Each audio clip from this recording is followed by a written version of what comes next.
This I say, he which soweth sparingly shall reap also sparingly, and he which soweth bountifully shall reap also bountifully. Every man according as he purposeth in his heart, so let him give, not grudgingly or of necessity, for God loveth a cheerful giver. The liberal soul shall be made fat, and he that watereth shall be watered also himself. Giving can be done through Patreon, PayPal, or Cash App. All links are in the description. As stated over the years, if you do give, let it be in accordance with the scriptures. Love you. Let's get it. How you doing, everybody? Welcome back to Stand Focused for Jesus. Hope each and every one of you are having a blessed day in the Lord Jesus Christ as always. Today is Saturday, December 14th, 2024. Saturday, December 14th, 2024. The time is currently 1:50, about to be 1:51 p.m. I had a entire, basically hour and a half, almost probably 2 hour sermon that I was going to edit, get it ready, and upload. But then I realized at this point in time that we are at in history, for most people, if you don't know the truth about Christmas, then ain't too much we can do for you. There's not too much we can do for you. And the basis of that sermon was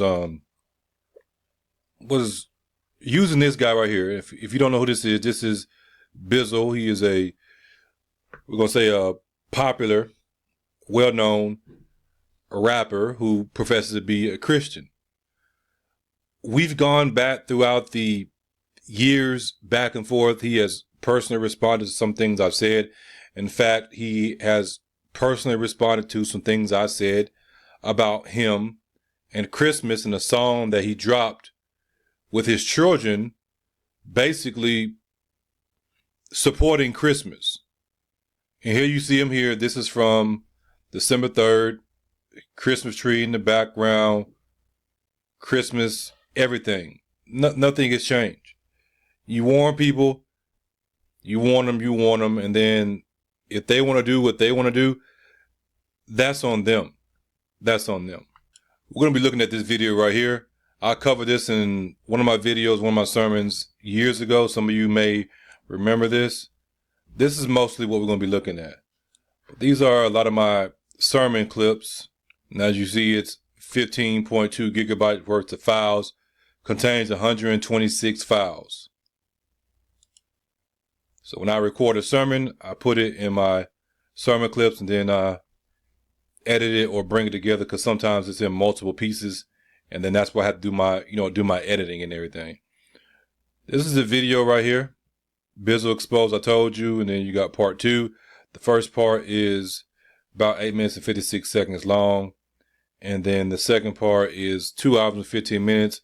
There is dead space in there that I cut out. If I'm looking something up or I need to reference something, that's the beauty of technology. I can go in and I can reference it while I'm doing the video, and then for you, it's one collective video. In that video, these are some of the things I address, that I've done specifically addressing him. One is from May 30th, 2018, with the satanic hand signs that he was doing, but also the people that were around him. I warned him about that. This is from May 2nd, 2019. Steph Curry and his wife, Bizzle, actually has a song. Did it with them. Mostly Steph Curry and the words and stuff like that. They're good friends. They know each other. They speak on I say a regular basis, but they speak enough. The issue with this is he was basically defending and exalting Stephen Curry like Stephen Curry is a legit Christian. Go look at the things his wife says. Go look at the things that Stephen Curry has said. In fact, Stephen Curry says women right to choose is top issue for him, supporting Kamala Harris. Rob, there's a video. You want to go on and play this video? Go ahead. Endorsing Kamala is important for me, for my family. Why? What are the issues you care about most? Say what? What are the issues you care about? I just know from, especially women's rights and thinking about, what's at stake with this election, and understanding like we need to be in a position where women have the right to choose what's right for them, and that's at the top of the list for me. I have amazing women in my life who've, been a huge inspiration to me. It just goes to show you could be the best at one thing. He's the best shooter in the history of the world, but this is a horrible take by Steph Curry. And I love these. And listen, let's just put this. I really like Steph Curry. I think he's one of the best basketball players of all time. I think he's automatic. That aside, I think if you saw his face, he was kind of caught off guard with the question on why he's voting with Kamala. Mm-hmm. And as a self-proclaimed Christian, okay, to support Kamala, who doesn't have any children, mind you, and to be who's pro-abortion is weird to me. And his mother, I found this video and I sent it to Rob, and he could play this back if it's okay. His mother, Sonia Curry, in an interview, admitted she had an abortion before Steph Curry, brother, we don't know, right? Before he was born, and then even contemplated aborting Steph when he was in her womb. And this is another one from December 5th, 2020. Is Bizzo compromised? And it was a, this was a link to the full video. And then the last one I did was June 21st, 2023. Bizzo exposed. I think it says I love clout chasing because that's what basically people were saying. And those are his children with the Christmas tree in the background singing a Christmas classic song. But he's saying it's not about Christmas. And the whole song isn't a song speaking against Christmas or using a Christmas melody, speaking against, it is a song that is literally a old school Christmas song that they are just singing with their voices. Like I said, I'm not even going to drop that, even though I've already recorded it. That shows you how it goes. I will sit here and I will record a 2-hour plus sermon, and I may not even release it if I'm not led by the Spirit. And right now, I'm not led by the Spirit to release it, because at this point, if you don't get it, then you got bigger issues, because you should be studying these things for yourself. You should be rightly dividing the word of truth, the word of God. And you should be studying to show thyself approved. Study to show thyself approved. One more time. Study to show thyself approved, meaning that on Judgment Day, I'm going to give an account and you're going to give an account. And you're not going to have the excuse of, I didn't have time to study. I didn't have time for that. Because God is going to say, what do you think I sent you to earth to do? To study and know these things so you can come out from the bondage of these things. This is a video that we are going to be using. Sinmut tomb tablet reveal, Christmas tree in Egypt, obelisk origin. This guy, Wayne Herschel, you can go get this book. He speaks about these ancient Egyptian things. I'm not saying he's a believer or not. I'm just telling you his area of study. And this video is from 10 years ago. This video is from 10 years ago. My name is Wayne Herschel. I'm author of The Hidden Records, this book here. I want to show some very important Egyptian information before we get onto the Senmut tomb depiction. If you look at the coffin of Kom Abu Asin on record, there's this depiction of the leg of the bull that shows you what the leg of the bull looks like up close. It's that. Is it the Pleiades? Very simple comparison. Very large star and two to the side. Okay, we've got that. Follow the hoof. And those are the two with black dots. It's almost emphasizing the importance of following the leg as a cosmic pointer.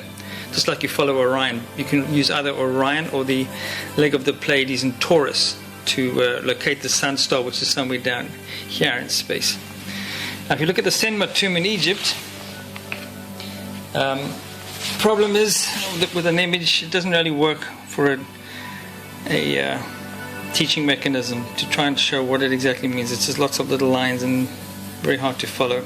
In 3D, it's obviously a lot better. This is one side of the ceiling. That is the other part of the ceiling. It has Orion. And I think that's quite an amazing thing, is Orion is part of the story, aligning right across to the same sun-like star. This reproduction I've made available to the public. I'm wearing gloves because it's very porous and it makes marks if you handle it. There's the most amazing part right there up close. What is really unique about this is it's not our sun, and this proves it because it's such a tiny little circumpunct. It is red, so it is sun-like, just like the normal sun sort of depictions. But you follow down those two dots. The leg of the bull has the hoof stars to find this direction and positioning of that. Now, you may not agree with everything he's saying, but the Bible does tell us, even in the Lord's Prayer, "Thy will be done in earth as it is in heaven." The heavens declare the glory of God, the handiwork of God. The heavens are telling the same story that the Bible is telling. The same exact story. The gospel is being fulfilled in the heavenly realm, just like it's being fulfilled here on the earth. And the word references the Pleiades and Arcturus, and actually references what we call the constellations and stuff like that. He said to not be dismayed. He says to not rely on these things that he has created, not to worship these things. Doesn't mean that we can't get wisdom from them. The 12, what we call zodiac signs, right, are based on the 12 tribes of Israel, and there's actually 13, but that's for another video, another sermon. The Bible talks about this, I think, specifically, I want to say in the book of Job, if you want to check it out. Sun-like star. How do you find the leg of the bull in Taurus? Right there. Horus as Orion. He has his typical Orion sort of shape, the belt, but he's holding the rod not to spear, because it's very awkward above his shoulder like that. He is pointing, he's showing the way to follow, to find the leg constellation. Horus as Orion, follow the leg constellation. This is the finer detail to get, following those two to get the position of the sun. Astronomically all correct. Seshat or Sekut, or whatever the name, I think it's Sekut, the goddess with our sun, Scorpio symbol above it. Because if you're in the area of Taurus and looking towards our sun, it's quite amazing. Our sun fits with the Scorpio constellation. So that's their view, looking into our solar system when you're in this area, that solar system. What we have on the ground, all the gods are present. This is the only tomb that has all the gods of ancient Egypt present. All of them, all shown in very unique, different ways. I think it's something that I won't go into, but it's some are more worthy than others. If you look at their solar crowns. We have the narrator of the story. He's pointing up to the constellation. And it's this beam of light down to the earth. That's the big breakthrough today that I'm going to talk about. And what is this symbol, this beam of light coming from the Ra star? But he is pointing up to the sky. Coming from where? Coming from the Ra star. We know Ra, who Ra is to us, Satan. To them, he's somebody else. But to us, Ra is Satan.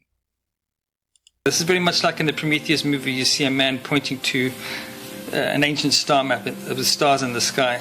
This is what inspired them, no doubt.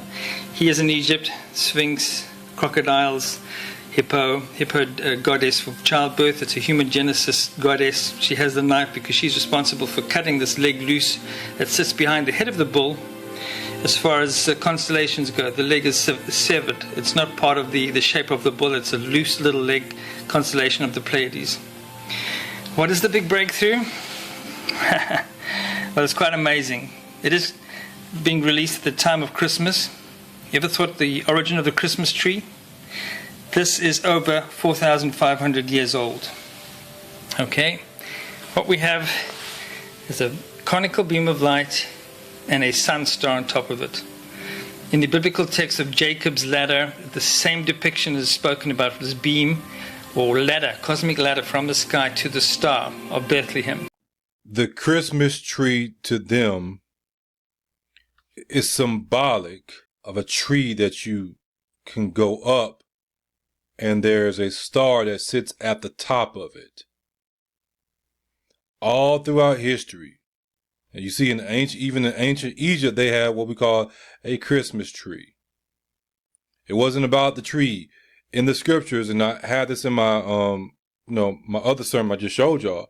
But I give it to you. It references Satan, aka Lucifer, as this great tree when he was I should say, it references Lucifer when he was in the garden as this great tree. Right? Some of you know about that scripture. If not, you can go, and I may put it in this sermon. The tree represents a ladder, aka a portal, a gateway. When the Bible is talking about Jacob's ladder, and he's mentioning Jacob's ladder, Jacob's gateway, Jacob's portal to another dimension. And I've shown you that before. Matter of fact, let's just bring it up. Genesis 28, verse 12. And he dreamed, and behold, a ladder set up on the earth, and the top of it reached to heaven. And behold, the angels of God ascending and descending on it. At the top of the ladder is the gate that Jesus talked about. The sheep go in and out. Jesus is also at the top of the ladder. This ladder that he's referencing is a portal. It is what we call a gateway, a stargate. This is a Strong's word for ladder. It tells you a staircase, okay? And he dreamed, behold, a staircase set up on the earth. Where's it at? Where's it at? It's set up on the earth. And then it's reaching up into what? To the top of heaven. This is what I've been telling y'all about the Tower of Babel. This is what I'm telling you about the Tower of Babel. It wasn't just a tower. It was basically a portal, basically a gateway with ancient technology that they were trying to get and use to reach to the third heaven. Ladder can also mean steps. And he dreamed, and behold, steps set up on the earth, and the top of it reached to heaven. Here's something interesting. One of the definitions of this ladder is what? To move to and fro. What did God ask Satan? And what was Satan's response? Some of you know. Let me show you. And the Lord said unto Satan, Whence comest thou? Then Satan answered the Lord and said, From going to and fro in the earth, and from walking up and down in it. These are, I don't want to get too sciencey, but this is basically talking about science stuff and measurements, breadth, depth, stuff like that. But him being able to go to and fro in the earth, he understands where the portals are, the gateways where he can go from here to there. You see also Job 2:2. God asks him this. We go to Matthew 7:13. It says, Enter ye in at the straight gate, for wide is the gate, and broad is the way that leadeth to destruction, and many there be which go in thereat. Because straight is the gate, and narrow is the way which leadeth unto life, and few there be that find it. We go here, we look at the word portal, right? What does it tell you? Portal is a gate, a gateway, gate, city, gate, porch. What's the root of it? To lead, pass over. Enter ye in the straight gate, for wide is the gate, and broad is the way that leadeth to destruction, and many there be which go in thereat. Because straight is the gate, and narrow is the way which what? Which leadeth unto life, and few there be that find it. Which what? Which leadeth unto life.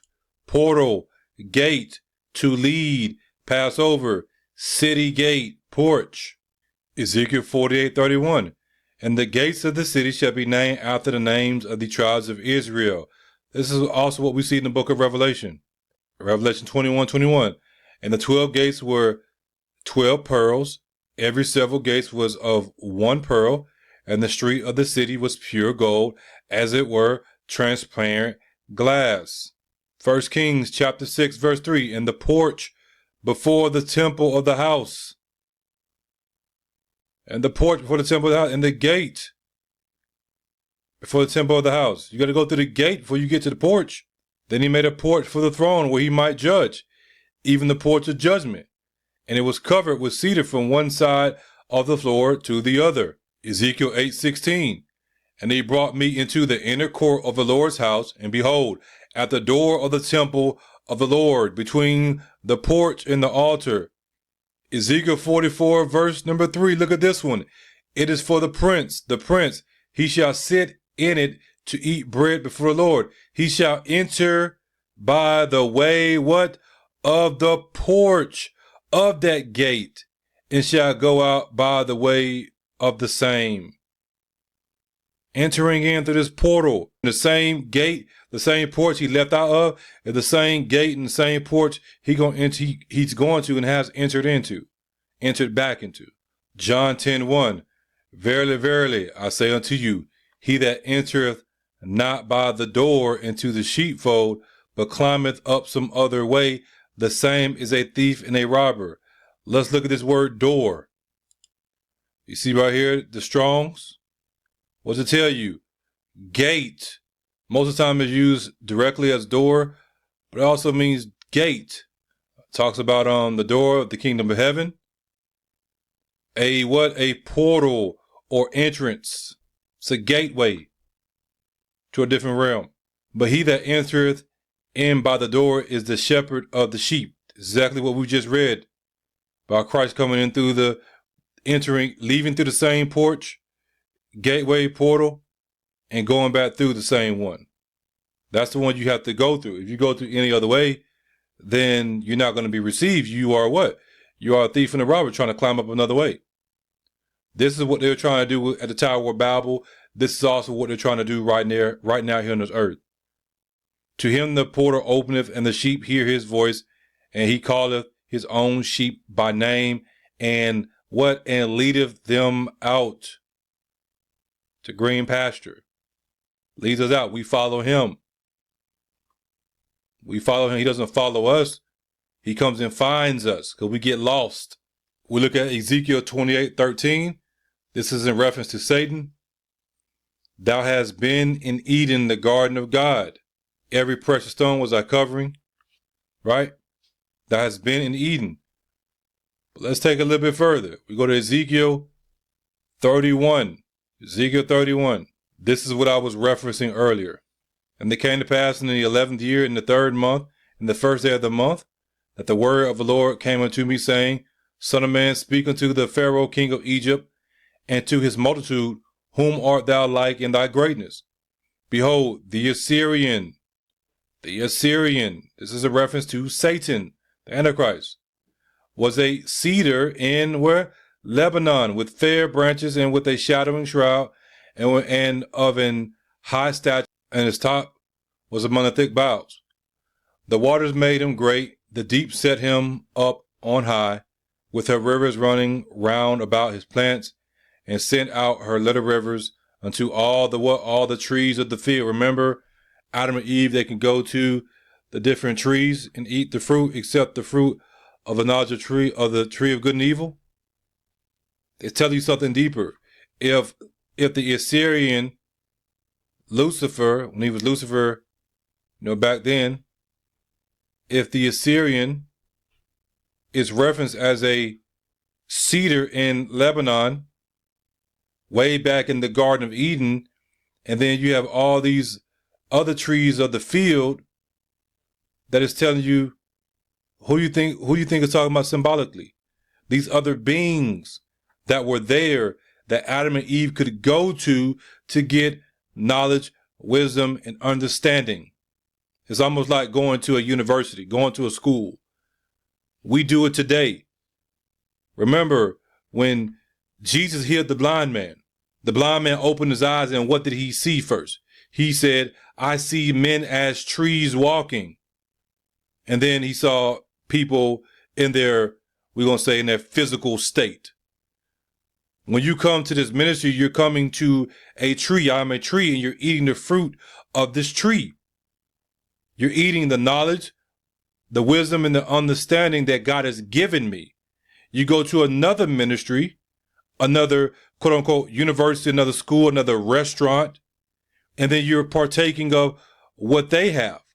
But it's also symbolic of cities. When you're coming here, you're coming in not only to eat the fruit of the tree of who I am, but you're also coming into my city, my kingdom. This is what's going on in Genesis. But they don't tell you all this. They don't break it down to you like this. I wonder why.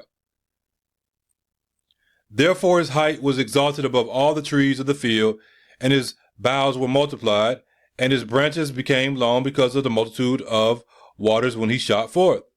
All the fowls of heaven made their nests in his boughs, and under his branches did all the beasts of the field bring forth their young, and under his shadow dwell all great what? Nations. We're gonna say beings. You're telling me that when Adam and Eve was on the earth and God put them in the Garden of Eden, he could have put them anywhere, but he put them in the Garden of Eden, in that particular city. And who we know as Satan was there. This tree that's referenced as the Assyrian. He was a cedar in Lebanon, right? And then it says, and under his shadow dwell all great nations. There was other beings there? Yes.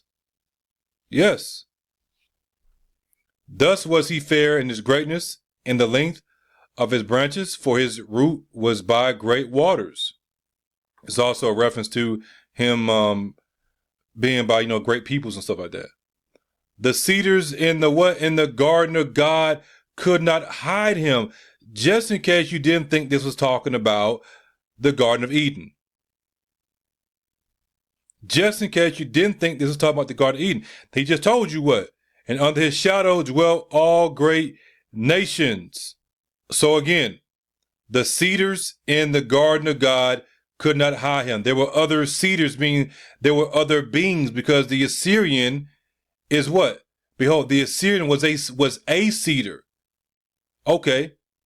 If the Assyrian was a cedar, and then we know the Assyrian is a reference to the Antichrist, and the Antichrist is a literal being, and the Bible tells us that Satan is a man, because Eve wasn't talking to a snake. I don't believe that she was talking to a snake in the sense of how we see a snake today. I believe she was talking to a man. We know the Bible references references Satan as the great red dragon. The book of Revelation also tells us what? Count the number of the beast, the number of the what? The dragon. For the number of the dragon, the number of the beast is the number of a man.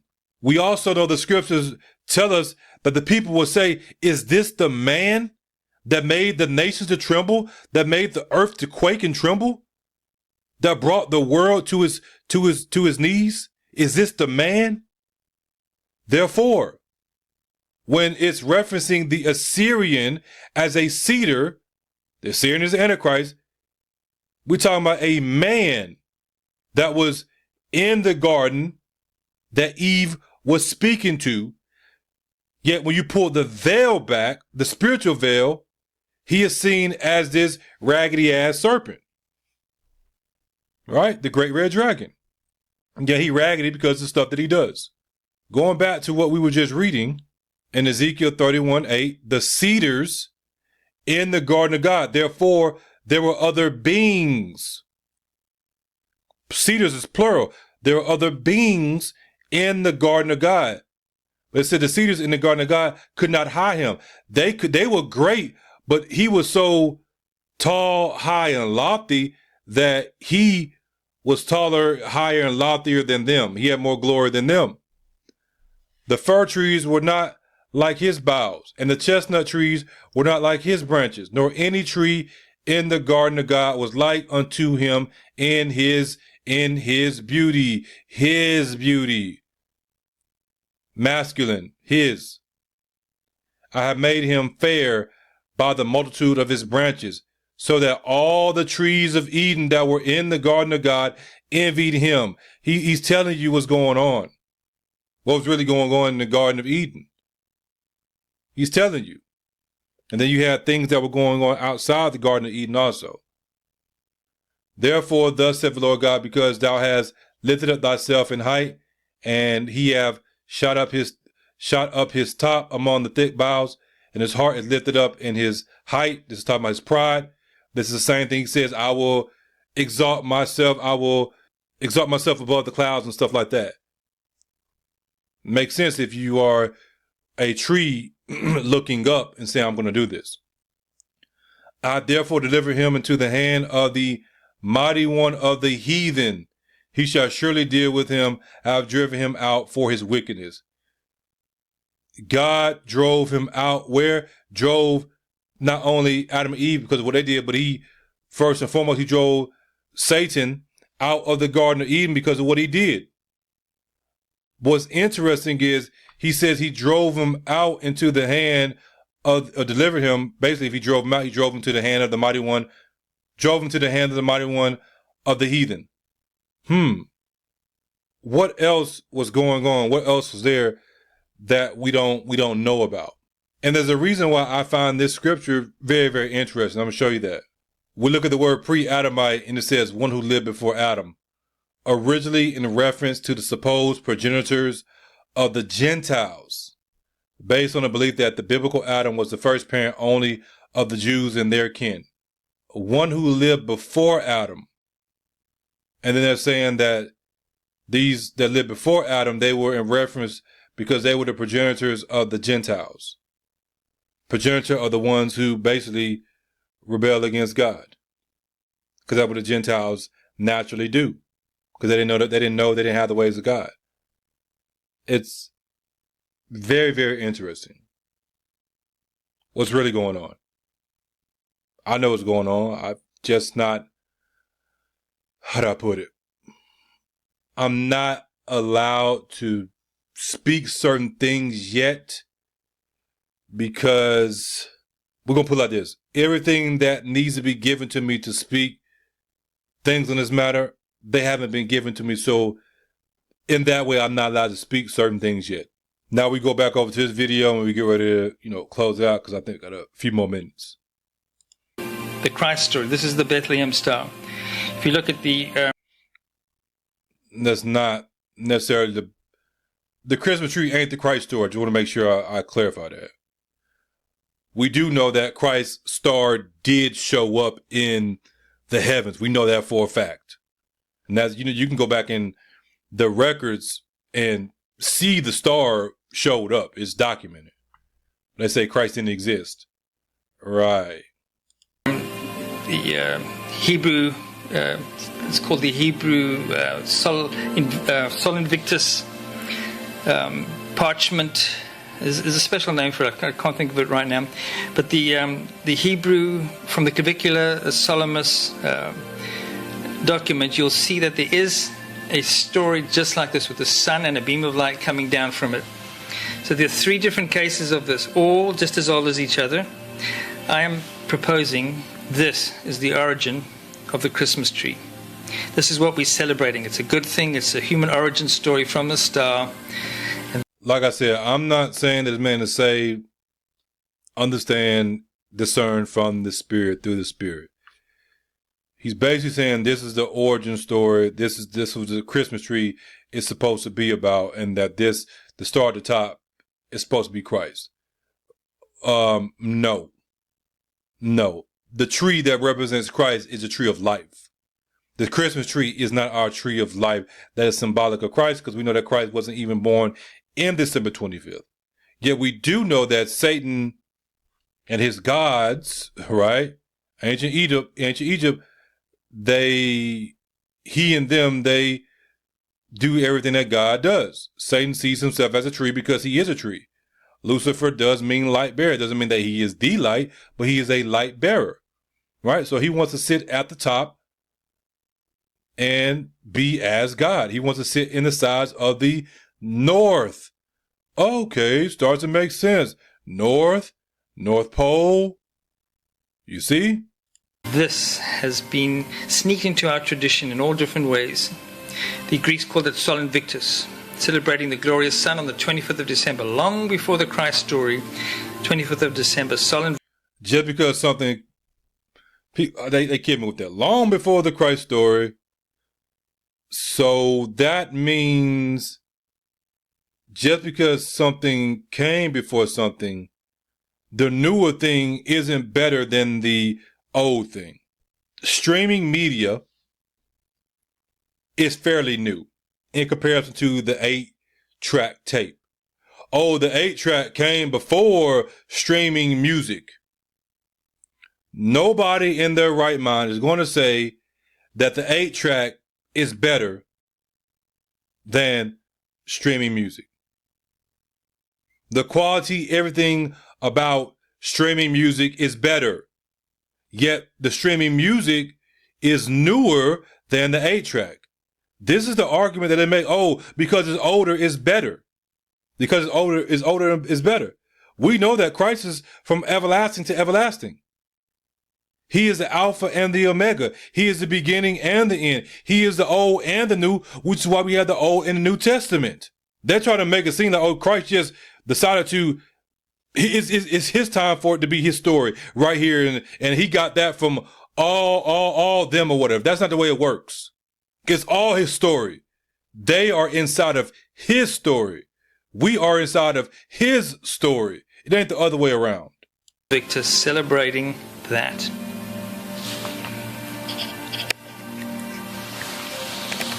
This is what it boils down to when it comes to the Christmas tree and Christmas. It is a mockery.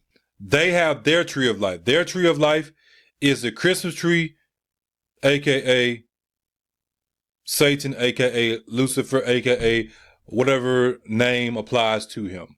We don't need a Christmas tree. We have the tree. We don't need the tradition of Christmas.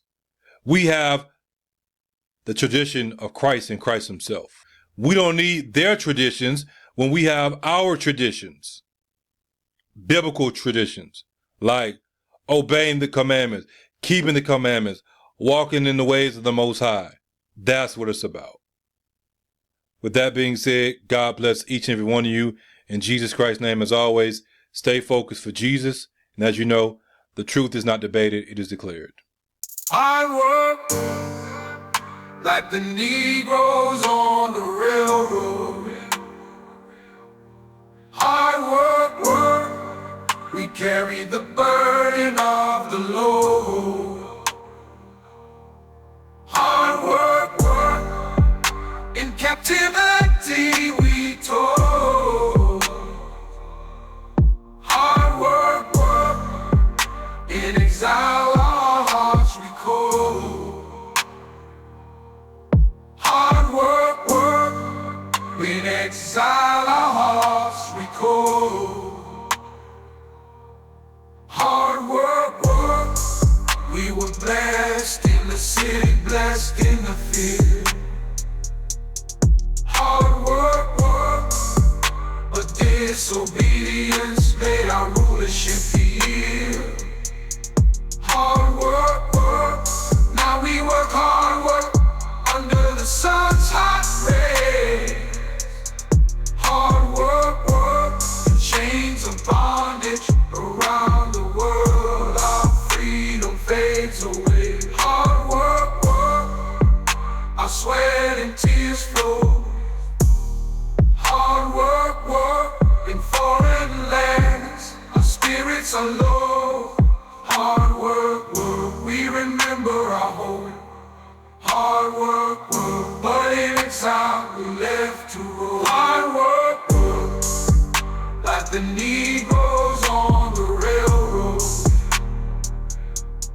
Hard work, we carry the burden of the load.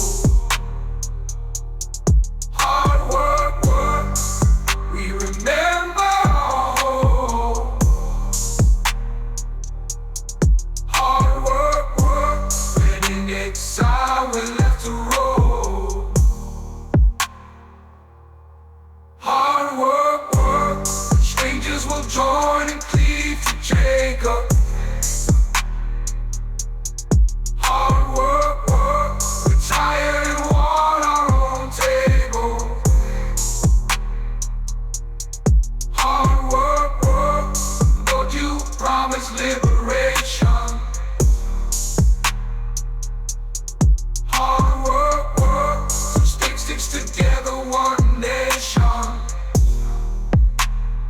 Jacob's house will rise in glory.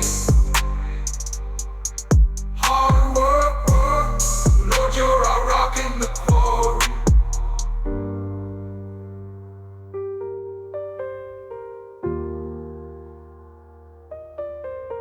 Hard work, like the Negroes on the railroad. Hard work, we carry the burden of the load. Hard work, in captivity we're told. Hard work, makes all our hearts recoil. Hard work, oppressors once held us in bondage, held us down. Hard work, but you said they bow and serve, they will bow down. Hard work, the little land you have prepared as promised land.